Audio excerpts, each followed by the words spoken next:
Let me ask you something. Have you ever looked at your profit and loss statement and thought, hang on, why doesn't this match my bank account? You are not alone. And today we are going to unpack exactly why this happens. We'll chat about things like GST, loan repayments, and those shiny new assets you buy that seem to zap your cash but don't show up on your profit and loss the way you expect. But don't worry, I'll explain this to you in a way that actually makes sense. So if you've ever felt like your P&L is lying to you, stick around and I'll explain to you why.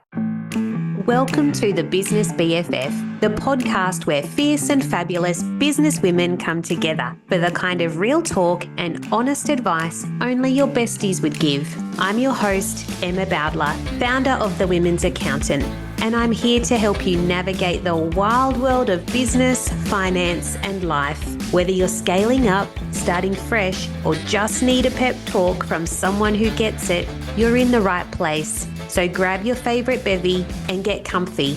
It's time for a chat with your business BFF. So let's talk all things profit and loss. So if you have pulled your P&L from whatever accounting software you use, and I hope it's Xero, you probably look at it and go, why is it not matching my bank account? And it is a super common question that we get asked here. And often it occurs at tax planning time when we are basically bringing people's books up to date and doing some forecasts around where they might end up on a tax, I guess what their taxable income might be for the end of the year. And often I'll hear people say, I'll be super excited and go, congratulations, you are forecast to earn $100,000 this year and the tax will be $25,000. And you might look at me and go, well, holy shit, Em, like, how is that possible when I don't have $100,000 in the bank? And there's some really common ways and reasons that happens. And the first one is that your profit and loss is probably produced on an accruals basis. So I can hear you saying to me, Em, what the hell is an accruals basis? So what it is that when you pull your profit and loss, it is most likely prepared on an accrual basis. And so what that means is that the income and the expenses are recorded when they're invoiced or incurred, but not when the money is actually paid or paid from the bank account. So if I think of an example of that, let's say that your business sends me a $5,000 invoice. If you were to pull your profit and loss, it would actually include that $5,000 as income, even though I've not paid it to you yet. So if you've invoiced clients but haven't yet been paid, that income will show on your profit and loss, even if it's not in the bank account. And in the same way, if we think about your expenses, if you've received a bill but you haven't yet paid it, the expense will appear on your profit and loss, even though the balance of your bank account hasn't changed. So that's the first reason. The second reason is that your profit and loss excludes GST and tax payments. So if you are registered for GST, then when you pull your profit and loss, it is going to show on a net basis. So things like your GST is not going to be included in there. Your income tax is actually not considered even an expense. It's considered a liability. So that one's not going to show in there. And, they can, impact or reduce your bank account balance, even though it hasn't affected your profit and loss. So an example might be, let's say that you're a mortgage broker and you earned $11,000 in commission for the month. And of that $11,000, $1,000 of it might be GST. So you're not going to get an expense on the profit and loss for the $1,000 because that relates to the tax component, the GST component. So even when that leaves the bank account, that's not going to reflect on your profit and loss. So Little bit to get your head around there. So just see how that digests for you. The third reason that your profit and loss is different to your bank account is that your profit and loss excludes loan repayments. So what do you mean by that, Em? So loan repayments consist of two parts most of the time. One of them is principal and one of them is interest.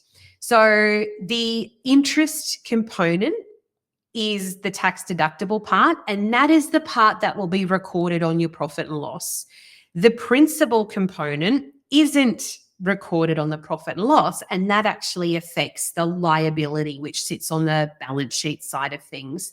So it matters because it can make your profit and loss look better than it actually is from your cash situation. So if you are a business who has got, you might run things really leanly and you might be having a look at your P&L and there's a really healthy profit there. But if you were debt heavy and you're paying a lot of money out in loan repayments, the loan repayments come out of the profit. So it's going to affect the cash flow situation, which makes things a little bit tricky. So if you have a think about, let's say you are a personal trainer and you've got loan repayments on equipment that is $1,000 a month. So that $1,000 isn't going to show on the profit and loss at all. It will only show on the balance sheet.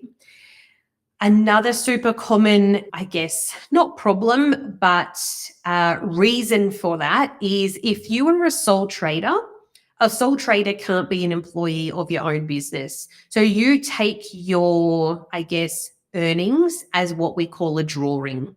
So what that means is you're not getting a tax deduction for the drawing and it's not reflected on your balance, on your profit and loss. So if you have got a $50,000 profit, and this is something I see really regularly with business owners, is that if you're showing a $50,000 profit and you're taking drawings out, you're still going to be taxed on the 50,000 if you're a sole trader. So drawings and dividends, if you were a shareholder of a company, don't actually affect the profit and loss. It's a withdrawal of the equity, and those items are shown on the balance sheet. So if you are the kind of person who is living out of your business bank account and taking those funds as a drawing or as a loan to directors or whatever that looks like, I would really strongly encourage you to have a look at that and I guess create a bit of a budget to know what you're drawing from the business, because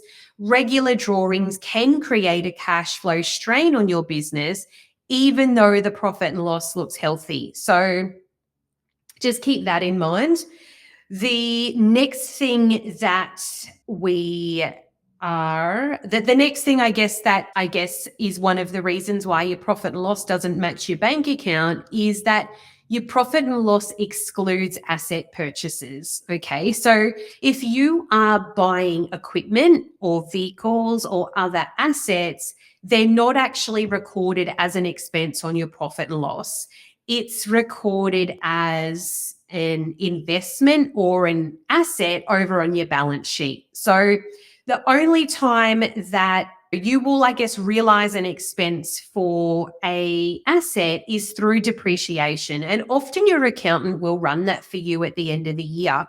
So this matters because an asset purchase will reduce your bank account balance immediately, but it won't have an impact on your profit and loss until the end of financial year when your accountant claims depreciation. So if you think of an example of, let's say you're a photographer and you buy a new camera and say it's a full camera setup worth $10,000 and you pay cash for that. So the cash leaves the bank account of $10,000, but you might only get a portion of the tax deduction on the profit and loss as depreciation. And I don't know off the top of my head what cameras are depreciated at, but let's say they're 20%. If you've spent 10 grand, you're only going to realize tax expense or a tax benefit of 2, and that's what you will show on your profit and loss. So I understand that's a lot to digest and there's a lot of there to get through, but I hope that this chat has given you some clarity on why your profit and loss might not always tell the whole story. It's not about trying to freak you out. It's about helping you try to understand what's going on so you can make better decisions moving forward.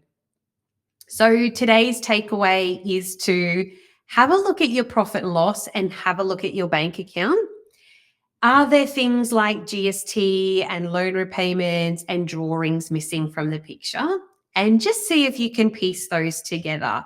And that's where I guess a lot of the confusion might be able to be alleviated for you. Thanks for tuning in to the Business BFF. We hope you found this episode equal parts big hug and kick up the bum. All the things a bestie is good for.